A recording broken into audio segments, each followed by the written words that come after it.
Son univers est fait de mots qui courent partout. Il s'échappe de son imaginaire, tapisse les murs de son appartement et guide ses pas où qu'elle se trouve. Dominique même y est affamée de mots. Elle les écrit et les partage avec ses lecteurs, et ils sont souvent très jeunes.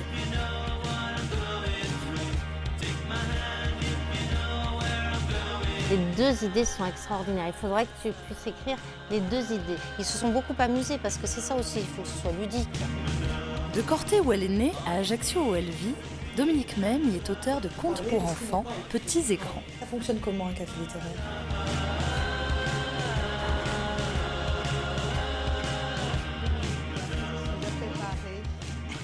Daniel relit, corrige, l'accord du participe passé, des fois qui me tourne. Sa passion, elle la partage avec les copines, ses premières lectrices. Est-ce cela la somme d'une vie ? Je ne veux pas y croire. Au bout du compte, il y a toujours des hommes, des histoires et des sentiments. Une vie d'auteur remplie de jolies phrases, de plein et de déliés. Je ne sais pas s'il faut y voir un symbole, mais on est vraiment ici sur une terre d'écriture. Des sanguinaires, Alphonse Daudet a posté une partie de ses fameuses lettres de Montmoulin. C'est magnifique ici. Elle a vraiment bien fait de me donner rendez-vous dans ce lieu exceptionnel.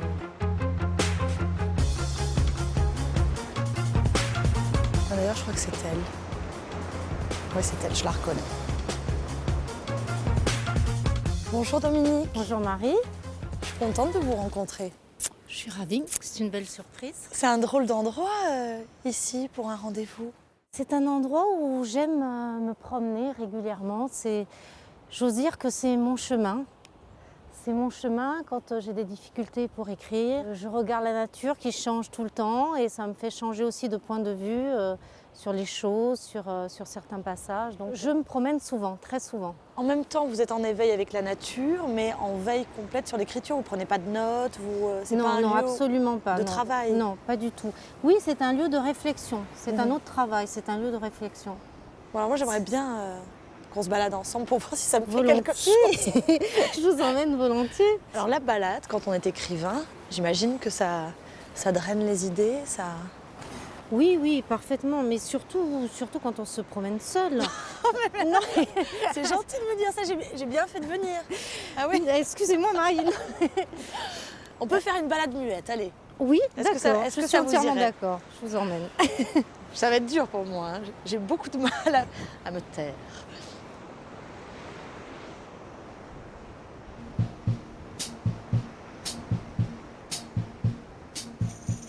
La mer, comme une image du flux et du reflux de l'existence, une jolie pensée poétique pour nous installer au milieu des livres, dans le salon de Dominique.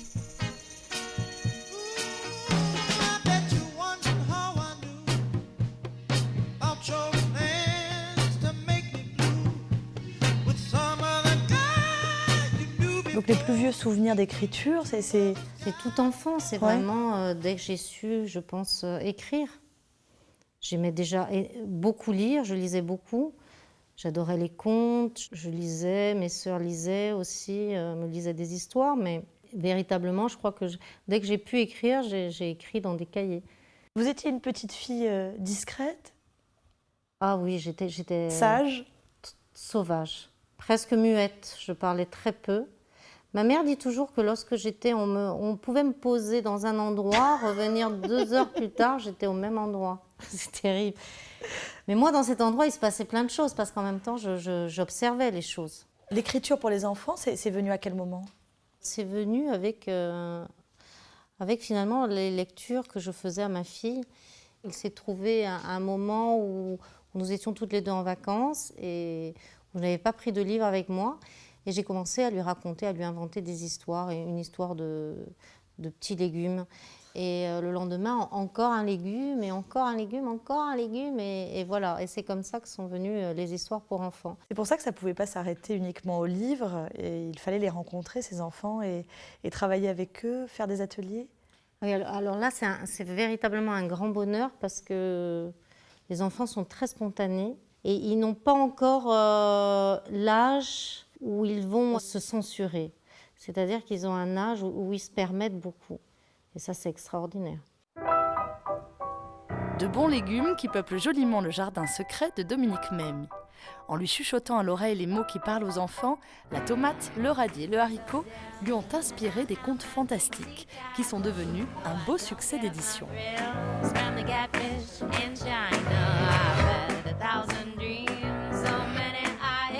Alors ce joli livre que j'ai entre les mains, c'est le résultat d'un projet avec la BDP, Dominique Memmi et une classe, je crois, de Bastilicac. Oui, une classe de CM2. C'était quoi l'idée?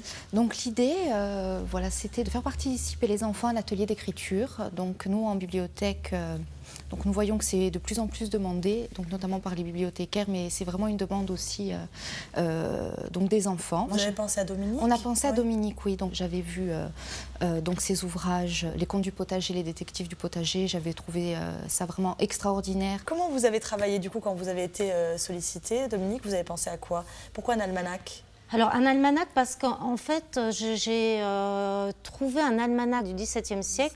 C'est un almanach gourmand. Et voilà, c'était ça qui était intéressant. C'était s'approprier ce vocabulaire désuet et en faire quelque chose de drôle, d'actuel avec les enfants. Donc, je leur ai permis en fait de jouer avec quelque chose d'élaboré, de châtié et de déstructurer ce langage. Et c'était aussi un prétexte pour leur apprendre, parce que c'est très important, c'est ce que j'ai voulu faire aussi dans les contes du potager et dans les détectives, c'est apprendre que ce que nous mangeons, c'est aussi culturel. Ce n'est pas seulement l'histoire d'une tomate, c'est aussi apprendre d'où vient la tomate.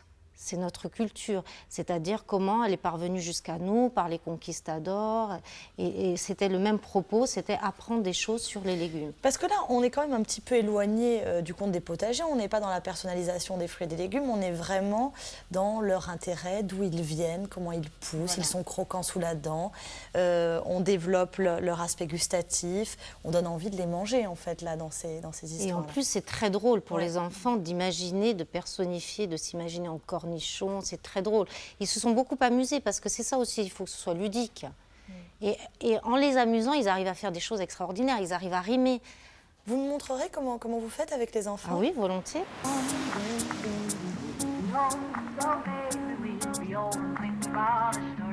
C'est sans doute parce qu'elle fréquente beaucoup les écoliers que Dominique adore faire l'école buissonnière.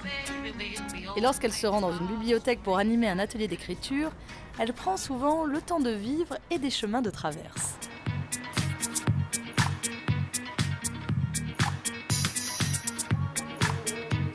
Alors, on s'installe pour un atelier d'écriture autour de la potion d'une sorcière.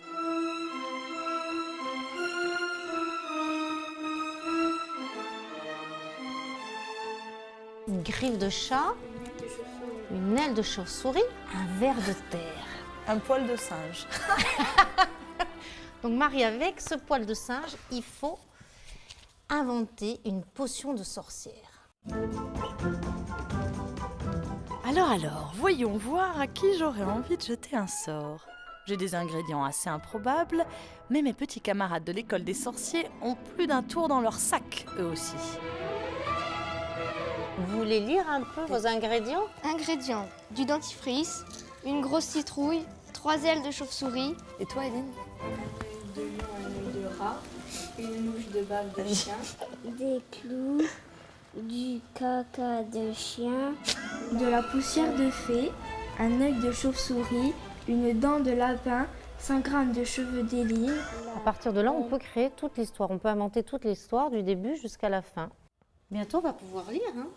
Eline? On met dans une marmite à feu doux, on mélange, puis on récite la potion magique. Choupala, choupati, transforme les personnes méchantes en chats. Allez, vas-y, Marion. Allez, vas-y, on t'écoute. La sorcière Marmita prit du sel dans son tiroir, puis elle ajouta le piment le plus horrible, le plus dangereux, le piment rouge. Bravo, bravo. Ah, c'est super, bravo. Bravo, bravo Marion. Ce qui est important dans les ateliers d'écriture, c'est que les enfants ne soient pas contraints par des règles d'orthographe, des règles de syntaxe. C'est ce qui permet de déclencher l'écriture. Tu aimes bien écrire, Solène? Oui. Oui? Tu écris souvent? Tous les jours, j'essaye d'écrire, je fais un petit bout de l'histoire. J'y pense pas toute la journée et dès que je m'assois devant l'ordi, ça me vient tout seul et j'écris. Ça vous rappelle des souvenirs, non, Dominique? C'est vrai que moi, c'était un moment à la fois de refuge et à la fois, j'avais l'impression que j'avais tout un monde qui s'ouvrait devant moi. J'étais heureuse. Ce que je dis souvent, c'est que quand j'écris, j'ai vraiment l'impression de rentrer chez moi. Et justement, chez Dominique, c'est là que nous allons, sur les terres de son enfance et de sa famille.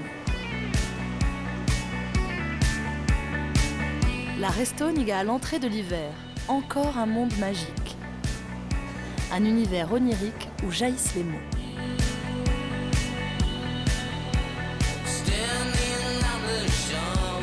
Ce retour aux sources sur les chemins de l'enfance installe la confidence. Dominique me parle de sa jeunesse à Corté avec ses 3 sœurs, de ses premiers flirts sous les ramures des arbres de la Restoniga, de son père, trop tôt disparu alors qu'elle était encore enfant, et de cette volonté qui la tenaille toujours d'ouvrir des fenêtres sur des ailleurs qu'elle imagine.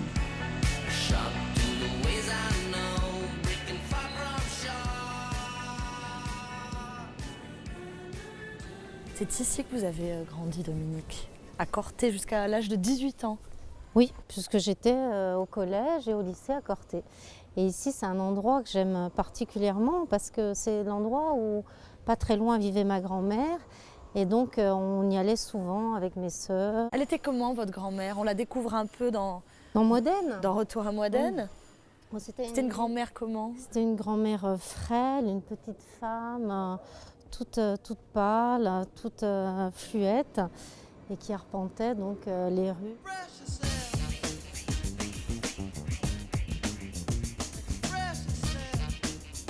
Elle était douce avec vous? C'est une grand-mère gâteau? Non, pas tant discrète, que ça. plutôt. Plutôt discrète, pas tant de gâteau que ça. Tiens, et là, je me rends compte qu'on a refait les La peintures, façade, ouais. la façade, c'est magnifique comme ça. C'est très très beau. Il y avait des booms, on organisait des booms avec les... En fait, c'était des lieux où les catéchèses laissaient à notre disposition des salles. Pour que les enfants de Corté les ados puissent s'amuser.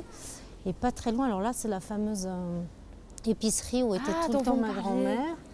Voilà, et plus loin, c'est sa maison, juste derrière, en contrebas. Alors on y va? On y va.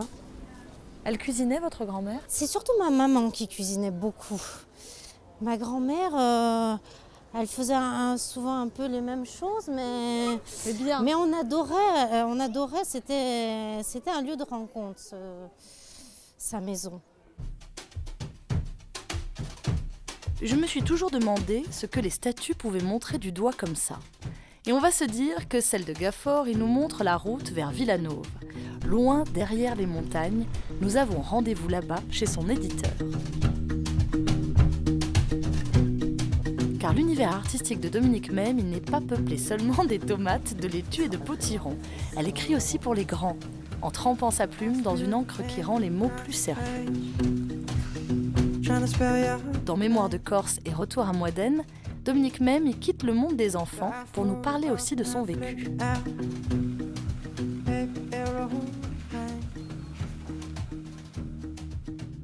Est-ce qu'il y a une corrélation entre ce texte 1981 et le tout dernier ouvrage de Dominique Même, et Retour à Modène?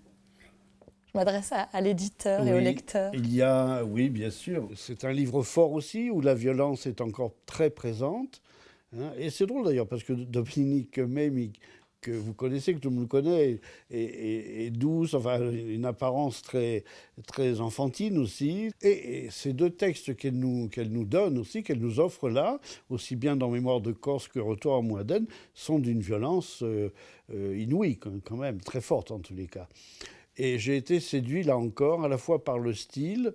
Elle a un style qui lui est propre à elle. On peut, je crois, reconnaître aujourd'hui une œuvre, un roman de Dominique Même, des phrases courtes, des phrases longues quand il le faut, qui donnent une ambiance. Un rythme aussi, absolument. Et il est à la fois dedans, au milieu, et puis en même temps, c'est vrai qu'elle a une distanciation tout à fait particulière et qui donne, je crois, un aspect tout à fait étonnant à ces 2 récits. Mais les mots, comment viennent-ils ? Est-ce qu'ils arrivent lorsque l'auteur se trémousse sur son fauteuil ?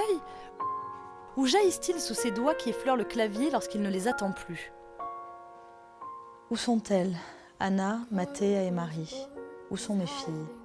La chair de ma chair, le sang de mon sang. Chaque fois que je pense à elles, je suis mort. Être mort ne veut plus rien dire. Être mort n'a de sens que lorsque je pense à elles. Alors oui, j'ai désespérément disparu. Qui pourra leur dire mon histoire? Qui saura leur raconter les choses de ma vie, les choses que j'aimais faire? Voilà comment commence ce livre, Retour à Moisden, Dominique. Comment vous avez trouvé votre écriture, votre signature? On ne trouve pas sa signature. Je crois que quand on est... Moi, j'ose dire que l'écriture, c'est presque une fatalité. On ne décide pas d'écrire, c'est l'écriture qui vous choisit. Quand l'écriture vous choisit, eh bien, vous faites avec et vous commencez à écrire. Et puis, plus vous écrivez, mieux vous écrivez. C'est aussi beaucoup de travail, l'écriture. Ce n'est pas uniquement, comme on peut imaginer souvent, une inspiration. Si vraiment on se contente de l'inspiration, on n'écrit pas, ou très peu. C'est-à-dire c'est une discipline, il faut écrire tous les jours, ou si on n'écrit pas tous les jours, en tout cas quand on s'y met, écrire 4-5 heures d'affilée. Parce que c'est sur la durée que l'écriture peut véritablement exister. Mais c'est une hygiène de vie? Oui. C'est très ennuyeux. Non, mais c'est vrai, souvent je dis, c'est un écrivain, c'est très ennuyeux, parce que c'est quelqu'un qui a un rythme de vie justement très régulier, très répétitif. Il faut écrire tous les jours quand on commence véritablement l'écriture. Mais l'écriture, ça arrive à la fin du travail. Et lorsque les mots ne veulent pas venir, lorsqu'ils restent accrochés au subconscient, alors il ne faut pas les contrarier. Il faut les distraire, leur offrir le spectacle de la vie et attendre qu'ils se décident à glisser vers les pages. C'est le moment où l'écrivain n'est plus qu'humain. Il a besoin de prendre l'air, de s'échapper, de partager de bons moments avec ses amis. Et avec Dominique, les surprises sont parfois très surprenantes.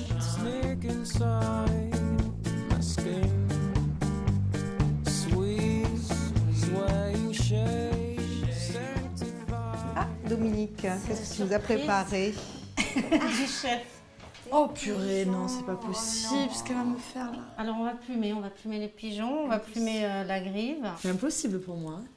Paul? Si, je peux. On va essayer. Alors je vais vous montrer, déjà je vais vous montrer, c'est très simple. On prend la bête, c'est un beau pigeon, hein. Et on plume évidemment dans le sens opposé. Pour ne pas en mettre partout, on essaie de faire ça dans le sachet. Ça vous est venu d'où cette passion de la cuisine et en particulier des choses à plumer, trancher, égorger? J'ai vu ma mère faire ça, j'ai vu mon père faire ça et c'est un amour de la bonne chair. Et j'ai pas du tout d'appréhension parce que je l'ai vu faire maintes fois et j'ai l'habitude de le faire. Mais votre ça me passion de la dérange pas. cuisine, ça va loin parce que vous suivez des stages et tout. Ah non? oui, j'adore ça. J'ai suivi des stages de pâtisserie, de charcuterie. Elle C'est a fait vraiment... un stage de charcuterie, vous le saviez ça? Non, je savais de pâtisserie. Elles en profitent en fait. Là, elles font rien, mais d'habitude, elles en profitent. Et d'ailleurs, elles pourraient mettre un peu la main à la pâte. Et pan sur le nez des copines. Et du coup, elles vont s'y mettre. La cuisine, c'est comme la balade? La balade, ça peut être un moment solitaire, mais la cuisine, c'est un moment de partage. Et puis, c'est vrai que j'aime bien réunir des amis autour d'une bonne bouteille de vin, d'un bon repas. Vous parlez littérature avec Dominique, les filles? Oui. On essaye. Vous échangez vos lectures? Oui. Oui, plutôt. C'est particulier d'être amie avec un auteur quand on la lit. On rentre quand même dans une intimité. Moi, je crois que j'ai été lectrice avant d'être amie avec Dominique. C'est vrai? Oui. Correctrice aussi. Ouais, c'est vrai. Daniel relit, corrige certaines fautes que j'ai laissées passer. L'accord du participe passé. L'accord du participe passé, des fois qui me tourmente, C'est vous, que je Daniel, qui corrigez, répète. c'est vrai? Oui, ça m'arrive. Oui. Vous êtes prof? Institutrice. Ah, oui. Mais lorsqu'on est amis comme ça, on dissocie du coup l'auteur et l'ami ou c'est vraiment une entité? On dissocie complètement. Je pense qu'on peut. Moi, je sais pas. Quand je lis ces livres, des fois, je suis bouleversée encore plus. Quand je pense à la peine qu'elle a pu avoir quand elle était petite, ou ça me touche peut-être encore plus. Ou c'est difficile de savoir ce que ça me ferait si je la connaissais pas. Mais, Et vous lui en parlez après ou... Oh oui, hein, on en parle. Oui. Bon, puis il y a des choses qu'elle aime, Daniel, des choses qu'elle n'aime pas. Ce qui est important, c'est qu'elle va le dire. Elle va dire si elle n'aime pas quelque chose, si elle n'aime pas un passage, si elle préfère autre chose.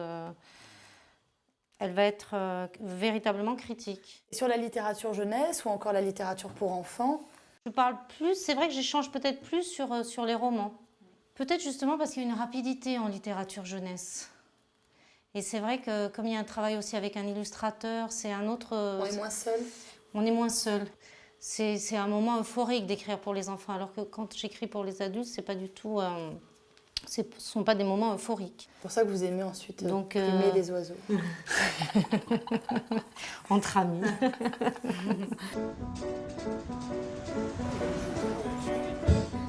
Et pour casser la routine de l'écrivain isolé, Dominique a d'autres recettes encore. Pour elle, il ne suffit pas d'écrire des livres, il faut ensuite les expliquer, les commenter, et c'est ce qu'elle fait dans son café littéraire.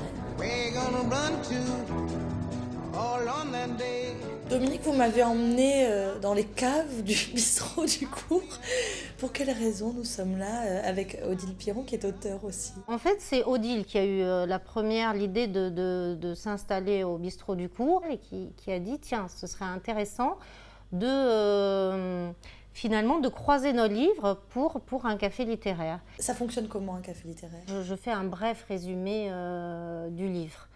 Et ensuite, j'essaie de poser des questions à l'auteur, justement, sur ses intentions, sur la genèse de son roman, et essayer aussi de faire intervenir le spectateur, le lecteur, même s'il n'a pas lu.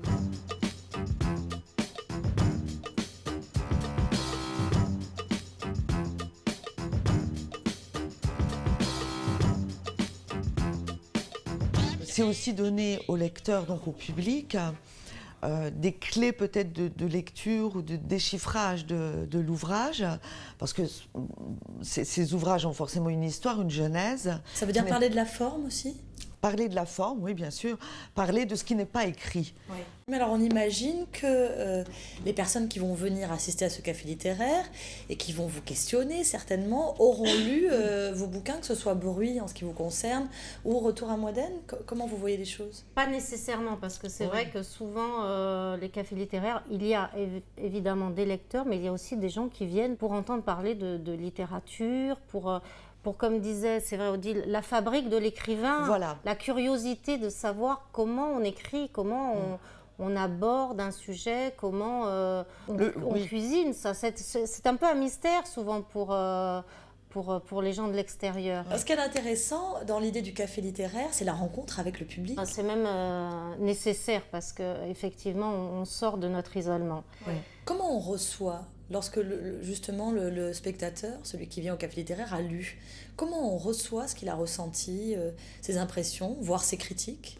Alors quand il a lu, c'est extraordinaire parce que moi j'ai une dame qui m'a dit pour Moiden, je le quitte plus, je le montre à tout le monde, c'est Louis, vous lui avez rendu vie, c'est un roman familial. Et là je l'écoute, je dis non, c'est pas ce que j'ai voulu faire.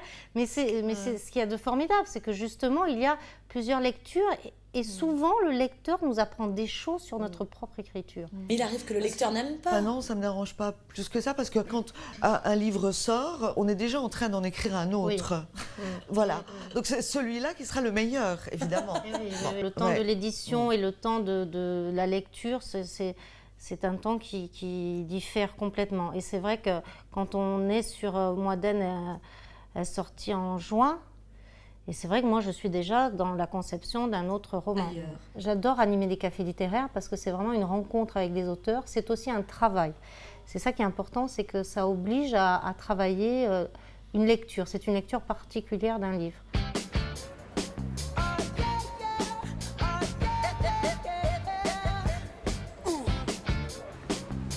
Est-ce cela la somme d'une vie? Je ne veux pas y croire. Au bout du compte, il y a toujours des hommes, des histoires et des sentiments. Quels que soient leurs sentiments, ils ont existé.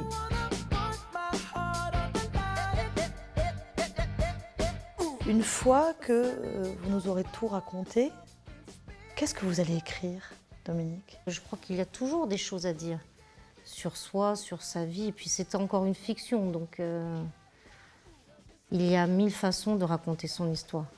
Donc pas d'inquiétude. Pas d'inquiétude.